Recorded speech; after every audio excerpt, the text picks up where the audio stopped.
Hello viewers, thank you for joining today's conversation. Today we have a very special guest, a very young lady from Kenya. I will let her introduce herself before we get to know more about her. How are you, Kendi? Hi, hello. Hi everyone, my name is Kendi Militi. I'm from Kenya. Kunshan class of 2026. My intended major is computation and design with tracks in digital media.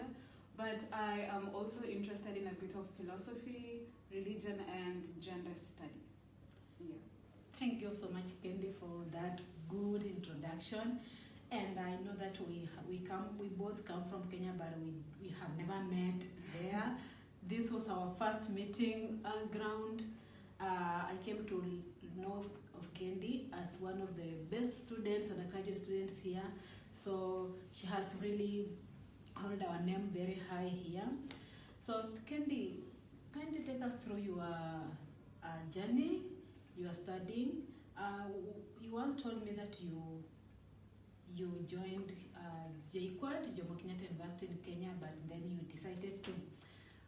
Can you kindly take us through some of the stages you went through?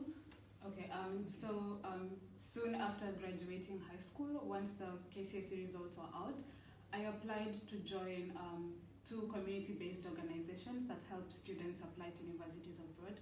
So I applied and got into the Equity Leaders Program by Equity Bank, and I also applied to the Education USA Scholars Program by the US Embassy. I got help from both organizations. I applied to a couple of schools, but then settled on DKU for obvious reasons. I mean, this is China. As a computer science major, I knew I would get like the best of technology here, and the US is also like a growing superpower in terms of technology. And by studying at DKU, I get to study both at DKU in China and Duke in the US. I get 2 diplomas, so this is going to be of help to me. And I think it's also like nice to come to a different country, learn a new language, learn new cultures, and yeah, it's turning out to be a really nice experience so far. Yes. All right. Oh yeah, JKUAT. I forgot. So I did go to JKUAT for 2 semesters. I was taking electrical engineering, yes. But then during my second semester is when I got my acceptance letter to Duke Kunshan University and left and came here in September of 2022. Oh, okay. So interesting. How did you come to learn about the 2 supporting organizations, the Equity and the American Embassy? So I was fortunate enough because the high school I went to had like good connections to people who knew about these things, and I think that is when I realized that the school you go to kind of determines the kind of opportunities you end up having, because most of my friends did not get into these programs because they were not aware of such opportunities. And I also got to realize that there's so many organizations out there that I did not know about. So maybe I'm going to list a couple. There's the Equity Leadership Program, there's the Education USA Scholars Program by the US Embassy, there's AFEX, there's KENSUP, and there's one more. If I remember during the course of this, I'll probably tell you. Yeah. Okay, thank you so much. Is it that someone connected you to this organization, or was it official advertised in a Kenyan magazine, something? For me, it was a friend's mom who sent my mom the link to the Education USA program. Then my friend sent me the link to the Equity program. So my friend's school is well connected, and the school advertises these things. So I was lucky because my school did not tell me of these things. So we came to learn about these things from people from other schools too. All right, thank you so much. Okay, back to the organizations. How did you apply? Did they require something like written applications? Did you go for interviews?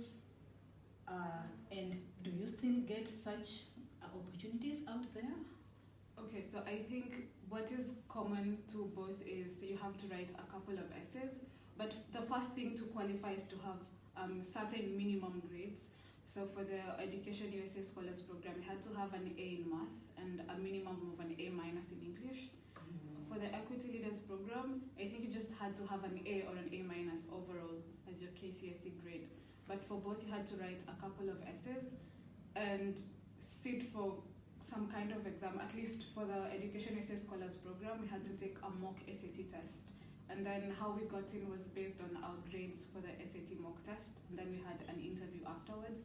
For the Equity Leaders Program, we had to take some kind of math and English test. Then again, based on our scores on the tests, they vetted us, and that's how we got in. Yeah. Oh, congratulations.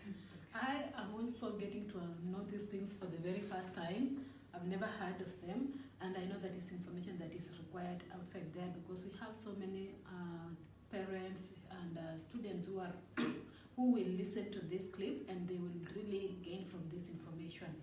Okay, now after there, you came to DKU. You decided to do computer and stuff, so many technical stuff. Okay, how is it here? How are you getting your life along here? I think outside academics, life is like really interesting. There's so many clubs and organizations to join, and even if you don't, I mean, China is a beautiful country. It's a beautiful country. Sorry. So you can just like go out. You don't necessarily have to like get to walk in a park. You can just like walk along the road. Everything is so clean, and it's the spring now. There's flowers. Everything just like looks so nice. So there's numerous places to hang out. There's places to go, places to see, food to eat. Mm-hmm. Academic-wise, you just have to fight for your life. But it's not that hard. But it's not supposed to be easy anyways. And I know people's concern is, do you have to learn Chinese? Yes, I have to take Chinese classes for like 2 years. But from my experience, my Chinese classes are like the easiest classes I have taken in this school so far. And the math and like sciences classes are like the hardest, but manageable. Yeah, okay.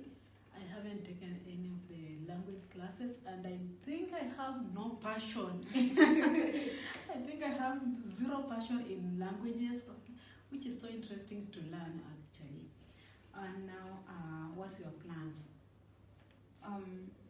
So my plan first is not to just like focus on my degree, but also have a couple of research projects and actual like civic engagement programs, because I'm interested not only in my major, but I said philosophy, religion, gender studies, and especially gender studies.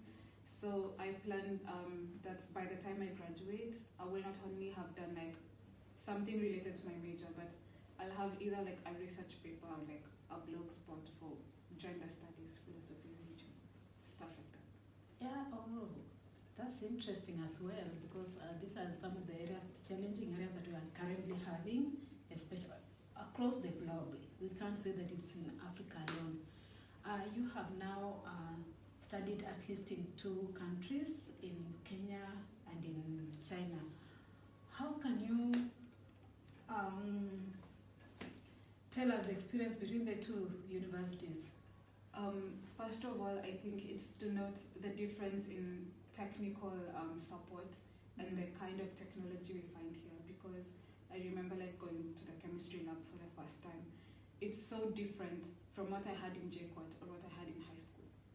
Because I mean, fast growing technology, and there's enough space and enough like equipment for everyone to use. And we don't have to like be in groups of 7, 8. It's just like a group of 2, or you can do it alone. So that's one of the things I noted like really much. And another thing is the equipment we have in Kenya, like most of it is like so old and outdated, and no one uses that anymore. And then you get here and there's new equipment, new stuff. Yeah, but one thing to note also, like one good thing from our education system, because we tend to criticize the bad so much, is I realize that in high school in China, they don't get to like have lab practice. They don't have labs in high school, and we do have labs in high school. So I think that like puts me on a pedestal when it comes to like lab equipment and how to like conduct experiments. So I think that's a good thing, yes. Yeah, and then academic. Generally, academics here in China compared to Kenya. Kenya is thorough. It's only that now the techniques is good, the expertise is good, but theory, we got it the best. But it can be very good and very encouraging to have someone maybe get the experience in both countries, because it's something good. It's something that you will get to learn a new thing, a new technique that is not back in our country. We also have to hold Kenya in our hearts because it's our motherland, but whatever is happening across the globe, you find that we have some techniques that we are upgraded this side as compared to our own country. Okay, Kendi, you mentioned about your own organization. You are coming up with something. Tell us more about it. Maybe you might find someone here who is interested. Yes, it's not done yet. It's still in the works, so I will not tell everything about it. But it's basically to teach basic coding stuff, HTML, Java. If you want to go more into details of Arduino and stuff like that. But I'm planning to have classes. I'm gonna set up a website and people can sign up for classes, choose the language they want to learn and the module, either beginner, intermediate, or expert. So I'm still working on that, and once it rolls out, you guys will know. Yeah. Okay, it's for a fee, of course, just a small fee. Yeah, of course, it's for a small fee, but and also to support, to get those who will not be able, because we cannot leave Kenya, all of us, but we need to learn, we need to get back to the society and teach people of what the expertise we are getting from this side. So I would encourage everyone to look forward. We will always tell when the link is ready and when Kendi is ready to begin her stuff, so that each one of you has an opportunity to get to see and get to join her website. Okay, thank you so much, Kendi. Thank you for your time. It has been so good to have you here this evening, because it's evening anyway. I know that people will watch maybe in other parts of the world different times, but here it's evening. So thank you so much, but I won't let you go without having a word to those people who are listening to us. We have youth who are still in colleges, in universities. Others are still looking forward to come to terms to their status. What can you tell them?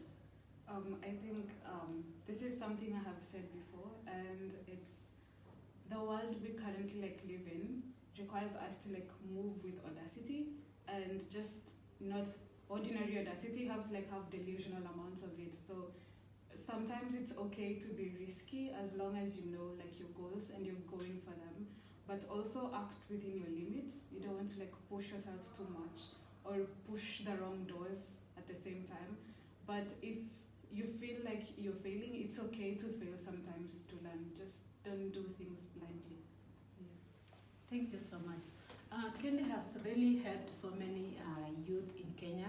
I know some people who have gotten chances even in international universities through her help, through her guidance.